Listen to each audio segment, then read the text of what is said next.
Welcome to the Business Chop, where challenges, success, rewards, and solutions to entrepreneurship collide.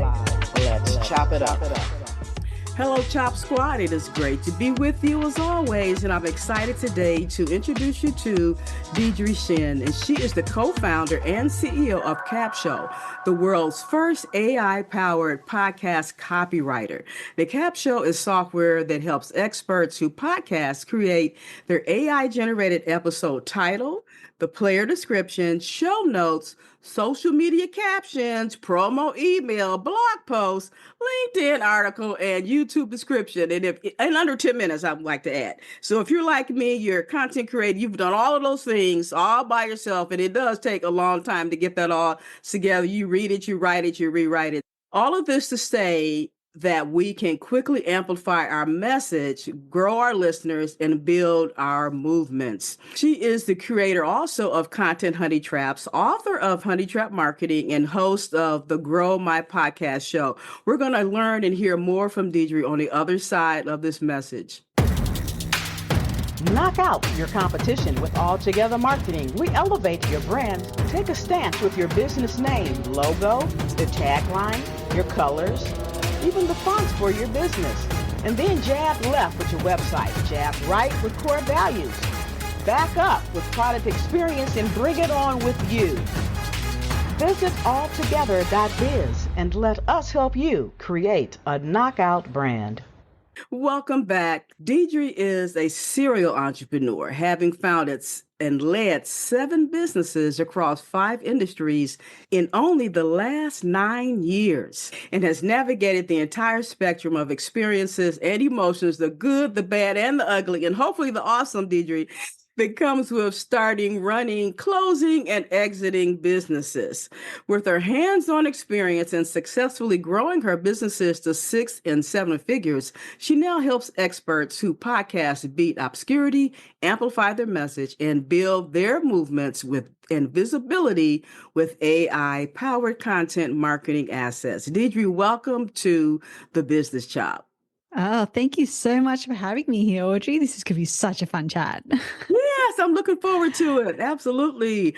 All right. So before we get into our hard questions here, please share a couple of fun facts about yourself. Oh gosh, some fun facts. Well, I am a big traveler, probably not so much these days, but definitely over the last, 15 years or so.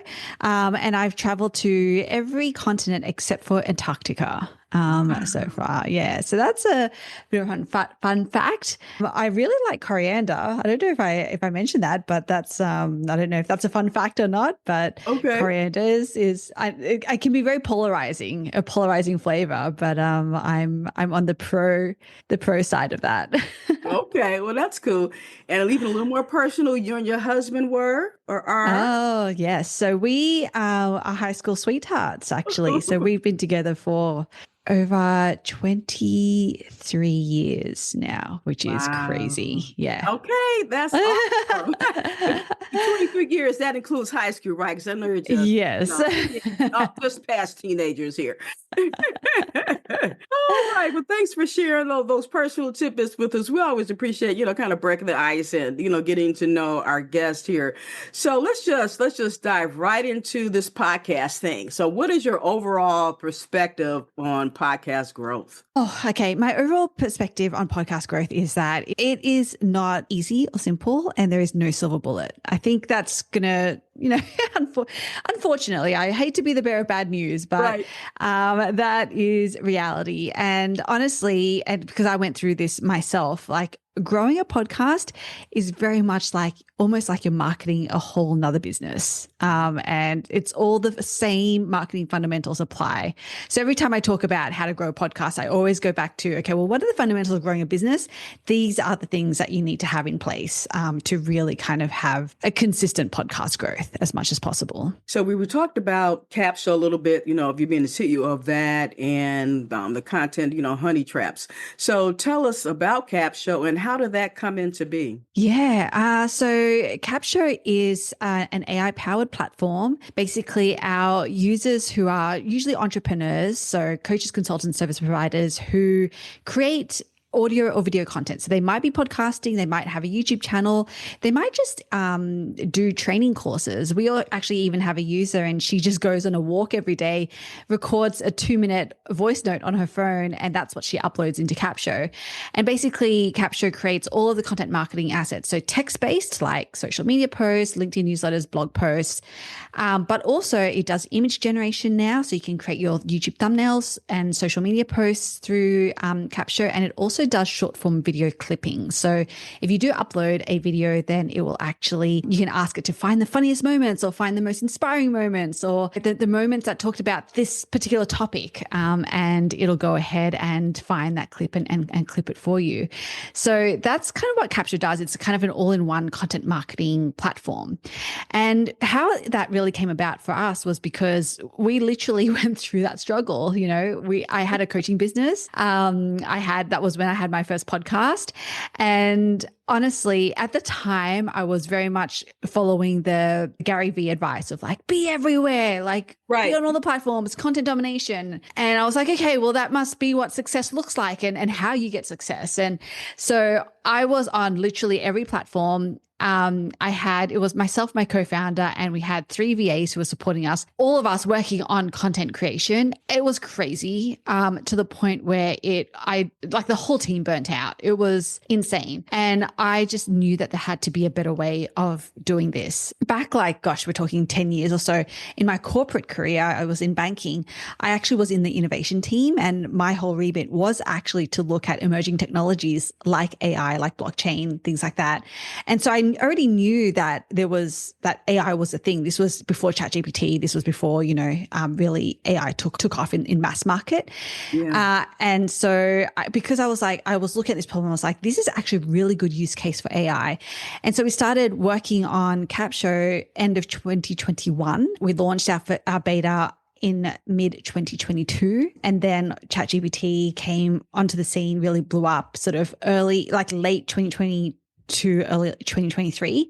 And then, AI just really took off. So that's why we say we were the first, because we genuinely were in this podcasting space, where I remember being at Podfest and we'd show people and they were like, at the time, it was so much fun to see just how much minds were blown, because no one really knew about AI back then, and it was able to do all these really cool things. So yeah, that's kind of how we went about starting Capsho. Get your brim on. Since 1972, American Hat Makers has been dedicated to the art of fine hat making. Their diverse selection caters to outdoor adventurers, style-conscious individuals, and hat enthusiasts just like me. With a focus on meticulous detail and quality materials, I love wearing their hats. Embrace your own spirit of adventure and individuality. Visit bit.ly/hats now, bit.ly/hats now, or use our affiliate link in the show notes to view their vast selection of men's and women's styles. Spring into Action, save the date. Elevating the You and Entrepreneurs coming April 24th through the 26th. Learn from sessions on business technology, artificial intelligence, emotional intelligence, digital marketing, monetizing your knowledge, podcasting, leadership, and more. For pre-early bird registration, visit bit.ly/spring into action 2025. Now you have the other project, Content Honey. So what is that about? And you have the question is, phrased as, what are the content honey traps? Yeah. Yeah. So when I've been, going through my whole, entrepreneurship marketing, because entrepreneurship, let's be honest, is really marketing at the end of the day. Like we need to be able to market ourselves and our products and our services. I call it the traffic pyramid, but there are kind of 4 tiers to the traffic pyramid. And I spend quite a lot of time on the first tier. And I think a lot of people do, because this is probably the one that we kind of hear about the most. We see the most sort of training and education, probably the lowest barrier to entry. And so I'll just quickly go through the 4, tiers, and I'm happy to go into detail if that Yeah. Okay, cool. So the bottom tier, which is the foundational tier of the traffic pyramid, is what I call passive organic marketing. So it's organic, i.e. it's free, which is great. And that's why it's like lowest barrier to entry. It can be time consuming because this is really just about creating content, right? So if you're creating podcast episodes, that's you creating content. If you're creating blog posts, that's creating content. If you are posting on social media, that's creating content, right? So any of that, like it's a big tier because this is where a lot of us spend a lot of our time, trying to, I guess, document our expertise and our experience and our stories so that we can actually get our message out there. This is kind of, going back to the question about content honey traps, just like everyone else, I spent a lot of time in this tier trying to figure out like what actually worked. And content honey traps is really kind of the framework that I used and I developed to get people to pay attention and compel people to take action as much as possible. So, in the framework, there are different types, I guess, of content honey traps that you can go down. So I'll give you an example. One is called the paradox. And the paradox is where you're putting together two almost like unbelievable facts. Like that is, it's a juxtaposition, right? So an example of that, because I remember I went to an event and it was one of those events where there were like a ton of things on the agenda and you had to choose, right? It was like a pick and choose, go to which stage was appropriate for you. And there was one topic that stood out because of the title, right? Because it was a content honey trap. And it was like how I built $1 million business with a $19 product and a toilet seat. Wow. And when you look at that, you kind of go like $1 million business, which is like this big, result. And then $19 product and toilet seat, which is like this juxtaposition of like, how in the world did this person do that? And the reason why the paradox as one of the frameworks is so compelling is because when our brains see this big gap, $19 product, toilet seat, $1 million, it needs to close it. It needs to close that gap, right? Yeah. And so that's an example of a content honey trap. And so really in short, content honey traps is like a framework that you can use to create hooks, whether that's titles, whether that's like the first line of a post or a blog post or a newsletter, so that people pay attention and are like, oh, I want to know more about what it is that you have to say about this. And so the content honey trap framework is built into that bottom tier of the traffic pyramid of creating content, passive organic marketing. Now, if I keep going, any questions about that, I can keep going with the traffic pyramid. Sure. Please take a little bit more time on that. Yeah. The thing that I found, even when I was going through this process of like creating content was, and, even as you're asking Audrey before, is like podcast growth, right? Like how do we grow a podcast? Because just having a podcast is awesome, right? We're getting our voice, we're getting used to articulating our message and getting our voices out there, but it's in a passive way. Like you're hitting publish, but then that's kind of it. Like that's what I was doing, when I had my podcast. I was like, I hit publish and it's like, okay, let me just twiddle my thumbs and wait for people to come by to show up. Right. It's us being very passive about it. And that's why the second tier is actually really important, because this is really all the strategies and the tactics to now activate all of the pieces of content that we're putting out there. And, going back to the whole Gary Vee, like be on every platform and stuff, I was like, I disagree with that very strongly now because of the second tier, because of the fact that unless like him, you have a big team and a ton of money to spend on it. Like a lot of us don't have that. And so we have to be really, really disciplined about where it is that we spend our time and our resources. And the reason why is because we do need to know those particular platforms that we've chosen. How do they need to be activated? For example, even if you just look at podcasting in itself, like, yes, activation can look like, how do we play around with the keyword search? Because, a lot of it's not as keyword heavy as like a Google, like, creating a blog post, but it is still driven a lot by keywords. So how do we lean into that? How do we lean into, making sure that our artwork is actually eye-catching? How do we, there are things that platform itself does algorithmically or otherwise that will actually give you a bigger chance of getting visible. And it's the same thing on social media. Like a lot of what gets missed is that you actually have to, in activating a platform that you're on, whether that's Facebook or LinkedIn or Instagram or X or whatever, you actually have to put in work to ensure that you have the right audience following you, i.e., how do you actually, if it's online, how do you actually, follow them and start conversations, and then they'll follow you back, or That'll work. how, right? It's all, and how do you actually know what type of content they want to push out at that time? Because the type of content LinkedIn pushes out is different to Facebook, which is different to Instagram. So you actually have to kind of know, you have to spend time. And that's why I always say my heavy recommendation is just focus on 2 platforms like that, that's enough. Anyway, so that's like activating it really, right? And actually having conversations on those platforms, like actually go in the DMs, because that's where you start to uncover. I know a ton of people who have gotten lead sales through DMs, but a lot of us don't do that because we find it icky.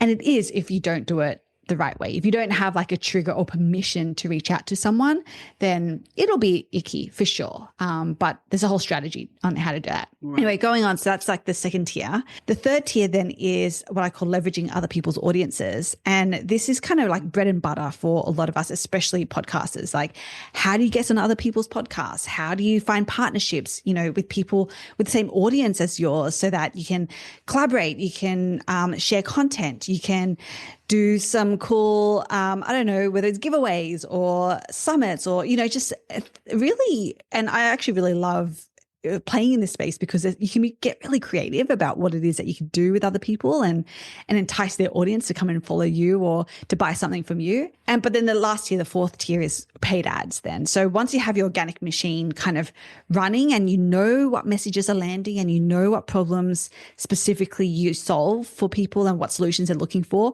then it makes so much sense to just put money behind that, because then you're just multiplying the success that you're already getting organically. So yeah, that's kind of the traffic pyramid in short. I know I ran through that.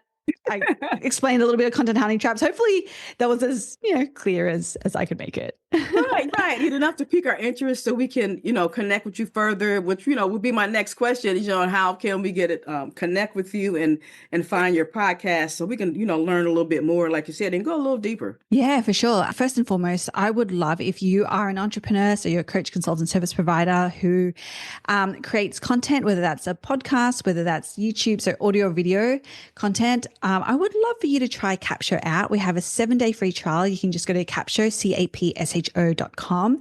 And if you do, please put in the code forever50 and you will get 50% off our plan for as long as you're a Capshovian. So that's 50% off. So if you love it, you actually get to pay half the price of what it is Capsho usually is forever if you stay with us forever, hopefully. So I would love for you to check out Capsho. But otherwise, if you just want to connect on social media, LinkedIn and Facebook are probably my the two platforms that I tend to focus on. And it's just my full name, Deirdre Tshien, on those platforms. That is awesome. Thank you, Deirdre, for that offer and also for your advice today. So what nugget of advice, we're going to go a little more deeper, that would you want to leave with us today? Yeah, the one thing I think that I had to learn, and I'm sure that some of you might be feeling this too, is that all strategies work, right? I think that when they don't work is because we don't actually stick with them for long enough. So what I would encourage people to do is, try to put the blinkers on every time you commit to, this is kind of and I'm talking about generally marketing, but this could be anything across the board. When you commit to doing something, I would love for you to commit to it for at least 6 months. It just sounds like a long time, and it's really, really hard to do because I am classic for like, if it's not showing results in 2 days, I'm out. I'm like, but I have learned that those who stick with it and who stay consistent, those are the ones that will actually yield the results. So that's what I'd leave you with, is that everything does take time, and it's worth it. It's worth it to put the time in. Yeah, absolutely. And before we close out, I was remiss and did not acknowledge your show, your interview partner with you today. You want to introduce your interview partner there? Oh, yes. Yes, my trusty mascot who sits here next to me. This is Monty, our sloth. Monty. He is a reminder because everything that we do, and especially even in building Capsho and stuff, our whole ethos is how do we help people, as entrepreneurs, be intelligently lazy. And so here's our reminder to be intelligently lazy. That's fantastic. Well, Deirdre, thank you so much again for joining the show today and Chop Squad. I'm excited, and I hope that you will, but definitely reach out and try the product. I'm going to try it. Capsho, as a content creator, need to get out of doing things and really, leverage technology. We have got to do that. And we're going to move forward with any type of speed and accuracy, efficiency. I like to use that word. Yeah. We have to try different technologies. So thank you. Thank Deirdre again. Thank you. Thank you for listening to The Business Chop. We hope that you were able to glean valuable information from our guests and that you will download and share this podcast. Your rating and review is much appreciated. To go deeper with our guests, please visit their website and social channels. To learn more about us, please visit businesschop.info or altogether.biz, where we will help you expand your brand.